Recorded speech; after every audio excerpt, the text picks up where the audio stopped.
అణిచివేతకు గురవుతున్న బడుగు బలహీన వర్గాలకు అండగా నిలిచిన మహనీయుడు ఆయన. కుల వివక్షకు వ్యతిరేకంగా పోరాడిన గొప్ప సంఘ సంస్కర్త ఆయన. సామాజిక తత్వవేత్త, ఉద్యమకారుడు, సంఘ సేవకుడు ఆయన. పేద, అనగారిన, అంటరాని ప్రజల కోసం పోరాడిన ధీరుడు ఆయన. స్త్రీలకు విద్య నిషేధమని ప్రవచించిన మను సంస్కృతిని తిరస్కరించి వారికి కూడా సమాజంలో పురుషుల్లాగే స్వేచ్ఛగా జీవించే హక్కు ఉందని స్త్రీ విద్య కోసం పాటుపడ్డ మహనీయుడు ఆయన. సమాజ స్థాపనలో భావితరాలకు నిత్య స్ఫూర్తిదాతగా నిలిచిన ఆయనే స్వర్గీయ మహాత్మా జ్యోతిబా పూలే. ఆ మహనీయుడి జయంతి ఉత్సవాలను ఉమ్మడి కరీంనగర్ జిల్లా వ్యాప్తంగా ఘనంగా నిర్వహించుకున్నారు. చిత్రపటాలు, విగ్రహాలకు పూలమాలలు వేసి ఘన నివాళులు అర్పించారు. స్వర్గీయ జ్యోతిబా పూలే ఆశయ సాధనకు కృషి చేస్తామని ప్రతినబూనారు. మహాత్మా జ్యోతిరావు పూలే జయంతిని పురస్కరించుకుని కరీంనగర్లోని శాతవాహన యూనివర్సిటీ ఎదురుగా ఉన్న ఆ మహనీయుడి విగ్రహానికి కలెక్టర్ పమిళ సత్పతి పూలమాల వేసి ఘనంగా నివాళులు అర్పించారు. వర్ణ వివక్షకు వ్యతిరేకంగా పోరాడిన సంఘ సంస్కర్త పూలే త్యాగాలను, సమాజానికి అందించిన సేవలను జిల్లా కలెక్టర్ గుర్తు చేశారు. స్వర్గీయ జ్యోతిబా పూలే ఆశయ సాధన కోసం కృషి చేయాలని ఆమె పిలుపునిచ్చారు. మహనీయుల ఆశయాలను కొనసాగిస్తూ వారు చూపిన మార్గంలో ప్రతి ఒక్కరూ నడుచుకోవాలని రామగుండం ఎమ్మెల్యే రాజ్ ఠాకూర్ సూచించారు. పెద్దపల్లి జిల్లా గోదావరి ఖనిలో మహాత్మా జ్యోతిరావు పూలే 197వ జయంతి ఉత్సవాల్లో ఆయన పాల్గొన్నారు. పూలే విగ్రహానికి ఎమ్మెల్యేతో పాటు నాయకులు పూలమాలలు వేసి నివాళులు అర్పించారు. దేశ సమగ్ర అభివృద్ధికి విద్య ప్రాముఖ్యతను చాటి చెప్పిన మహానుభావుడని ఎమ్మెల్యే కొనియాడారు. మార్పు తన ఇంటిలోనే మొదలవ్వాలని, అనాగరిక సమాజంలో తన భార్యను విద్యావంతురాలు చేసిన మహానుభావుడన్నారు. దేశంలోనే మొట్టమొదటి మహిళా ఉపాధ్యాయురాలుగా సావిత్రిబాయి పూలే చరిత్ర సృష్టించారన్నారు. పూలే ఆశయ సాధన కోసం ప్రతి ఒక్కరూ కృషి చేయాలని రాజ్ ఠాకూర్ సూచించారు.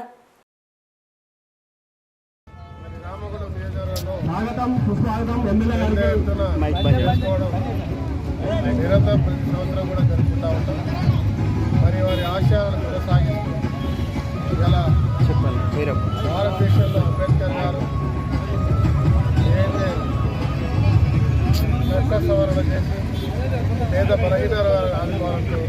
మరి అదే మాదిరిగా ఇలా పేద బలహీన వర్గాల వారు, దళితులు, బీసీలు, ప్రధానంగా బీసీలతో పాటు స్వయంగా వారు ప్రతి ఒక్కరు కూడా చదువుకోవాలి, దేశం బాగుపడాలంటే విజ్ఞానవంతులు కావాలి, అనేక సమీకరణలు తీసుకొచ్చినటువంటి. అంతేకాకుండా సావిత్రిబాయి పూలే వారి యొక్క సతీమణి మొదటి మహిళా ఉపాధ్యాయురాలుగా చరిత్రకు వచ్చినటువంటి చరిత్ర. పెద్దపల్లి జిల్లా కాల్వ శ్రీరాంపూర్ మండల కేంద్రంలో మహాత్మా జ్యోతిబా పూలే జయంతి వేడుకలు ఘనంగా నిర్వహించారు. ఈ కార్యక్రమానికి జెడ్పీటీసీ వంగల తిరుపతి రెడ్డితో పాటు పలువురు నాయకులు హాజరై జ్యోతిబా పూలే చిత్రపటానికి పూలమాలలు వేసి నివాళులు అర్పించారు.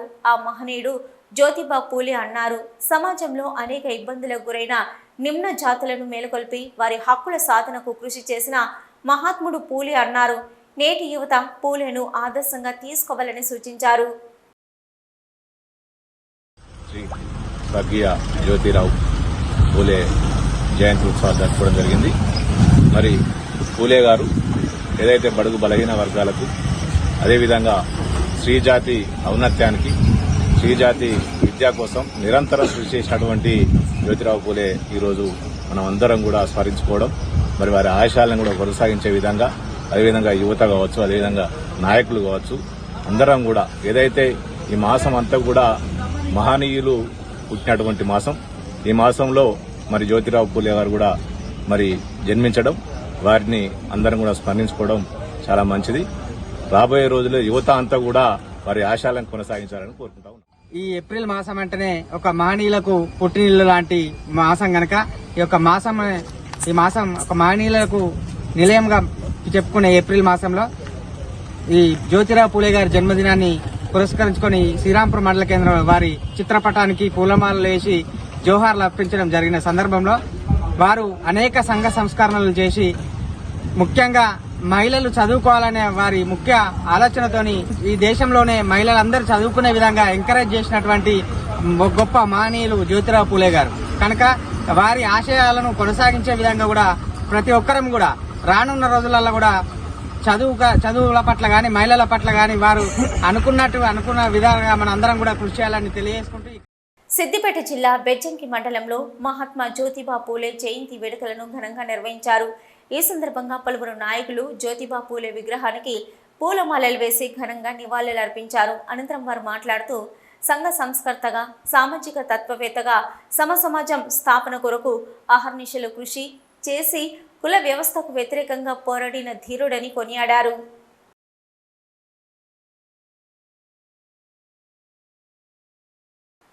రాజన్న సిరిసిల్ల జిల్లా గంభీరావుపేట మండల కేంద్రంలోని జై భీమ్ చౌరస్తా వద్ద కాంగ్రెస్ పార్టీ ఆధ్వర్యంలో మహాత్మా జ్యోతిరావు పూలే 197వ జయంతి పురస్కరించుకొని జ్యోతిరావు పూలే చిత్రపటానికి పూలమాలలు వేసి నివాళులర్పించారు. ఈ సందర్భంగా వారు మాట్లాడుతూ దేశ సమగ్ర అభివృద్ధికి విద్యా ప్రాముఖ్యతను చాటి చెప్పిన మహాత్మా జ్యోతిరావు పూలే అని కొనియాడారు. మార్పు తన ఇంటిలోనే మొదలవ్వాలని, అనాగరిక సమాజంలో తన భార్యను విద్యావంతురాలు చేసిన మహానుభావుడన్నారు. దేశంలోనే మొట్టమొదటి మహిళా ఉపాధ్యాయురాలుగా సావిత్రిబాయి పూలే చరిత్ర సృష్టించారన్నారు. పూలే ఆశయ సాధన కోసం ప్రతి ఒక్కరూ కృషి చేయాలని పిలుపునిచ్చారు. మరి ఏప్రిల్ మాసం అంటేనే మహనీయుల మాసం. ఈరోజు మన మహాత్మా జ్యోతిరావు పూలే గారి 197వ జయంతి మహోత్సవాన్ని గంభీరపేట గ్రామంలోని జై భీమ్ చౌరస్తాలో కాంగ్రెస్ పార్టీ అదేవిధంగా మాలమానాడు సంఘాల ఆధ్వర్యంలో ఘనంగా నిర్వహించుకోవడం జరిగింది. ఆ మహనీయుడు 1827వ సంవత్సరము సందర్భంలో నేను ఆ మహనీయుడు ఆ మహాత్మా జ్యోతిరావు పూలే ఆ విద్య అనేటువంటి దాన్ని ప్రసాదించకపోతే నేను ఇంతవాణి కాదని తెలియడం జరిగింది. ఆ విద్యకు ఉన్నటువంటి ప్రాధాన్యత అటువంటిది. మరి మహనీయులను కలుసుకోవాల్సిన అవసరం ఉంది. దీన్ని ఈరోజు మేము కాంగ్రెస్ పార్టీ మండల శాఖ పక్షాన ఘనంగా నిర్వహించడం జరిగింది.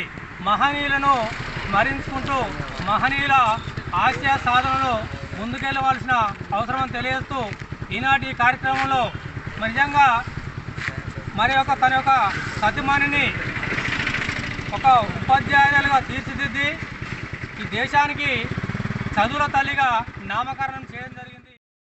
రాజన్న సిరిసిల్ల జిల్లా ముస్తాబాద్ మండల కేంద్రంలోని జ్యోతిరావు పూలే విగ్రహం వద్ద ముద్రాజ్ సంఘం ఆధ్వర్యంలో మహాత్మా జ్యోతిరావు పూలే 198వ జయంతి వేడుకలను ఘనంగా నిర్వహించారు. ఈ సందర్భంగా పార్టీలకు అతీతంగా నాయకులు హాజరై ఆయన విగ్రహానికి పూలమాలలు వేసి ఘన నివాళులర్పించారు. ఈ సందర్భంగా వారు మాట్లాడుతూ సామాన్యుడిగా మొదలై సామాజిక ఉద్యమ కెరటంగా ఎదిగిన పూలే జీవితం అందరికీ ఆదర్శనీయమన్నారు. సామాజిక కార్యకర్తగా వర్ణ వివక్షకు వ్యతిరేకంగా పోరాడిన సంఘ సంస్కర్త పూలే భావి తరాలకు సైతం మార్గదర్శకుడని గుర్తు చేశారు. సమాజంలో వివక్షకు తావులేదని, సమానత్వం ఉండాలని జీవితాంతం పోరాడిన మహనీయుడు మహాత్ముడని కొనియాడారు. ప్రతి ఒక్కరూ ఆయన ఆశయ సాధన కోసం నడుచుకోవాలని సూచించారు. 1827 సంవత్సరంలో ఆయన ఒక ఆనిముత్యం లాగా ఒక జన్మించాడు. ఆయన చాలా కడు పేద కుటుంబంలో జన్మించి ఆ కాలంలో 200 సంవత్సరాలు అంటే 197వ జయంతి ఇది ఈరోజు ఆయనది. 197 సంవత్సరాల క్రితం అసలు విద్య అనేది ఎక్కడ లేకుండే. ఒక్క బ్రాహ్మణులకు మాత్రమే విద్య ఉండే. ఏ వర్ణ వాళ్ళకు కూడా విద్య లేనటువంటి సమయం లోపట ఆ జ్యోతిబా పూలే ఆయన ఒక 4-5 సంవత్సరాల వయసు వచ్చేసరికి స్కూల్లో చేర్పించుకుందామని వాళ్ళ తండ్రి స్కూల్లో చేర్పించడానికి పోతే వాళ్ళ స్కూల్లో కూడా చేర్పించుకునే అవకాశం లేకుండే. మహాత్మా జ్యోతిబా పూలే జయంతిని పురస్కరించుకుని బీసీ సంఘాల అఖిలపక్షం నాయకులు ఘనంగా నివాళులర్పించారు. కరీంనగర్లోని జ్యోతిబా పూలే మైదానంలో బీసీ సంక్షేమ సంఘం జిల్లా వర్కింగ్ ప్రెసిడెంట్ రాచమల్ల రాజు, జిల్లా ప్రధాన కార్యదర్శి దొగ్గలి శ్రీధర్ ఆధ్వర్యంలో పూలే 198వ జయంతి కార్యక్రమానికి సీనియర్ బీసీ నాయకుడు కేసిపెద్ది శ్రీధర్ రాజు మరియు జిల్లా అధ్యక్షుడు నాగుల కనకయ్య గౌడ్లు ముఖ్య అతిథిగా పాల్గొని పూలే చిత్రపటానికి పూలమాల వేసి ఘనంగా నివాళులర్పించారు. ఈ సందర్భంగా వారు మాట్లాడుతూ బడుగు బలహీన అణగారిన వర్గాల అభ్యున్నతికి కృషి చేసిన మహనీయుడని తెలిపారు. సమాజంలోని కులపరమైన వివక్షను రూపుమాపడానికి తన జీవితాన్ని ధారపోసిన మహాత్ముడని కొనియాడారు. చదువు ద్వారానే బీసీలు అభివృద్ధి చెందుతారని, ముఖ్యంగా మహిళలు చదువుకోవాలని తన భార్య సావిత్రిబాయి పూలే చదువు నేర్పించి బాలికల పాఠశాలలు ఏర్పాటు చేసిన గొప్ప ఆదర్శమూర్తి అని అన్నారు. పూలే బ్రతికున్నంత కాలం బడుగుల అభ్యున్నతికి కృషి చేసిన మహనీయుడని, నవ సమాజ స్థాపనలో భావితరాలకు స్ఫూర్తి ప్రదాత అని కొనియాడారు. తన ఆశయాలను కొనసాగించడం కొరకు ప్రతి బీసీ బిడ్డ ముందుండాలని పిలుపునిచ్చారు. జ్యోతిబా పూలే మైదానంలో పూలే పుణ్య దంపతుల విగ్రహాలను ఏర్పాటు చేసి వారిని గౌరవించాలని కోరారు. జ్యోతిబా పూలే 190వ జయంతి వేడుకలు ఈరోజు మనం నగరంలోని మహాత్మా జ్యోతిబా పూలే మైదానంలో ఈరోజు జరుపుకోవడం సంతోషకరం. ఈరోజు మన అందరూ సోదరులందరూ కలిసి కూడా అఖిలపక్షంగా అన్ని బీసీ సంఘాలు కలుపుకొని ఇక్కడ ఈ కార్యక్రమం చేయడం మనకు సంతోషకరం. మనందరి ఆహ్వానాన్ని మన్నించి మనం మళ్ళా వచ్చే సంవత్సరం కూడా ఈ గ్రౌండ్ నిండా కూడా మనందరం ఇక్కడ కార్యక్రమాలు అన్ని అధికార కార్యక్రమాలు ఎలక్షన్